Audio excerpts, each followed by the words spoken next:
Good morning. Let me start by warmly welcoming you, Mr. Stoltenberg, Secretary General, for having accepted our invitation to address the Conference of Presidents. As we discussed, this is the first time that you are addressing the group of political leaders in a very informal but also in an exchange of information format on this day. Very important after very few difficult weeks, but which have shown EU and Atlantic unity.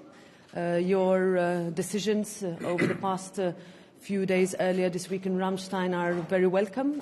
We have shared security challenges and aims, and I hope that this cooperation and coordination between our institution and your organization will continue to grow. Welcome.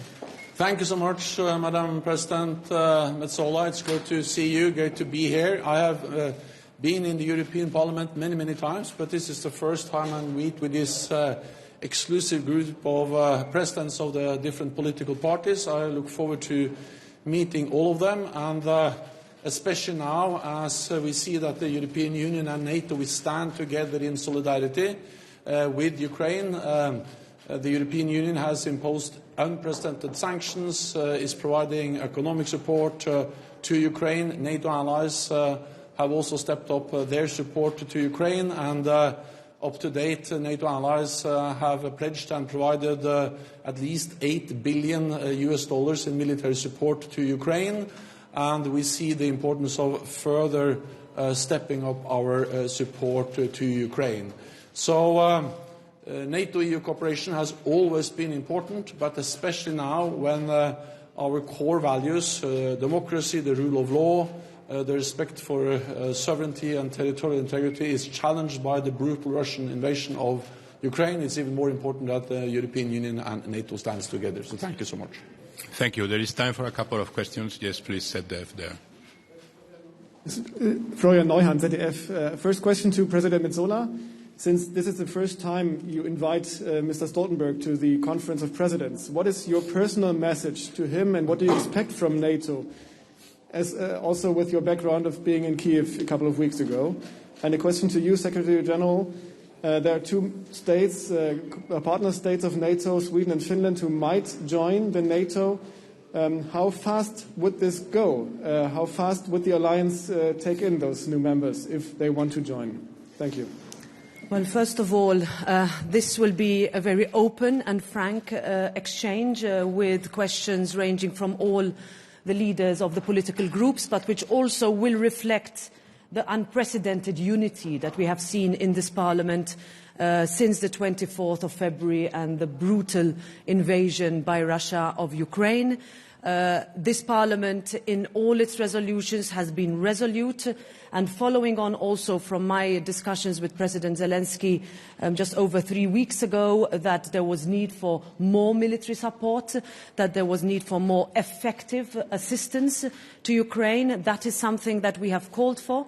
We will continue to call for further sanctions, and we will continue to call for the enforcement of the current packages of sanctions in a better way and more effective way.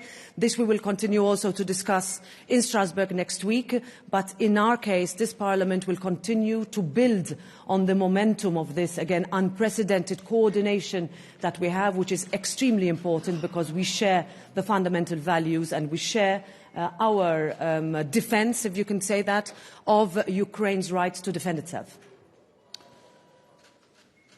It is, of course, for Finland and Sweden to decide whether they would like to apply for membership in NATO or not. But if they decide to apply, Finland and Sweden will be welcomed with open arms to NATO. Finland and Sweden are our closest partners. They are strong, mature democracies, EU members, and we have worked with Finland and Sweden for many years. We know that their armed forces meet NATO standards, are interoperable with NATO forces. We train together, we exercise together, and we have also worked together with Finland and Sweden in many different missions and operations. So if they apply, they will be welcomed. and I also expect the process to be quick and that they can then join NATO after the formal process has been finalized. The next question there, please. Yes. Yes, Victor Nomelin from the Swedish news agency TT. In Sweden and Finland, there's a big discussion on what kind of guarantees NATO can give Sweden and Finland during the negotiation, before becoming members, if applying. What kind of help and how fast would that possible help go? And for the President, if Sweden and Finland joins, the European Union will be almost completely inside NATO, except for 4 countries. How do you see this? What is that having for consequences? The reality is that Finland and Sweden are already very close to NATO, and we work together, we operate together, we exercise together. And as soon as we take the decision to invite them, that will send a strong political message that the security of Finland and Sweden matters for all NATO allies.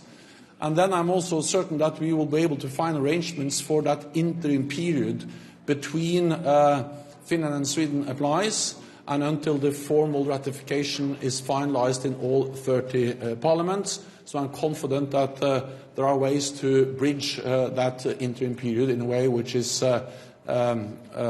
good enough and works for both Finland and Sweden. In these days in the European Parliament, we're also discussing how we can truly establish a proper defence union. This has long been called for. This would mean also that member states can feel secure. We have Article 42.7 of the treaty that would cover also those members that are not members of NATO. But again, here we are talking about an alliance and shared aims and core values. And when we look at the discussion that is taking place in Finland and in Sweden and the long-term alliance and partnership with NATO, but also in terms of military relevance and security that could be offered also in the Baltic and Northern Europe area. That is something also that in Europe and in the European Union we can look at in terms of even further integration of mutual protection. And the last question there, please. So much to discuss relationship with partners, especially with Georgia and Moldova, as they are also under pressure from Russia. And Madam President, what is your personal message to Georgian people as we are waiting in June for the political decision to receive candidate status of this organization? Thank you so much. Well, thank you for this question. This Parliament has always welcomed any country that looks to Europe as its home, that should be the step that is taken. So we were the institution to welcome the application from all 3 countries. We understand the difficulties and the challenges and the threats that those countries are under. In fact, we have invited President Maia Sandu to address the European Parliament in a forthcoming plenary session, and she has accepted that invitation. And we are also in constant contact with our Georgian partners and also representatives of the Georgian Parliament in order to make sure that when that step happens that you mentioned, we are ready to make our commitment, and this Parliament has never shied away from it. I can just add that, of course, the brutal invasion of Ukraine demonstrates the need for NATO to provide support to those countries in Europe that are not members of NATO, neither members of the European Union, as Moldova and Georgia. And this is about practical support, it's about political support, and Georgia is a very highly valued partner, and also in close cooperation with the European Union. We are looking into what we can do more to work even closer with our close partners in the eastern part of Europe. Let me also add to the question about Finland and Sweden that I actually speak to the Finnish president later on today, and I expect that we will both address the issue of a potential Finnish application for NATO membership, but also the need to find arrangements in this interim period so there is no uncertainty about Finland and Sweden's right to choose their own path. Because this is fundamentally about the right of every nation in Europe to decide its own future. So when Russia tries in a way to threaten, to intimidate Finland and Sweden from not applying, it just demonstrates how Russia is not respecting the basic right of every nation to choose its own path. So we are in dialogue with Finland and Sweden, and it's their decision.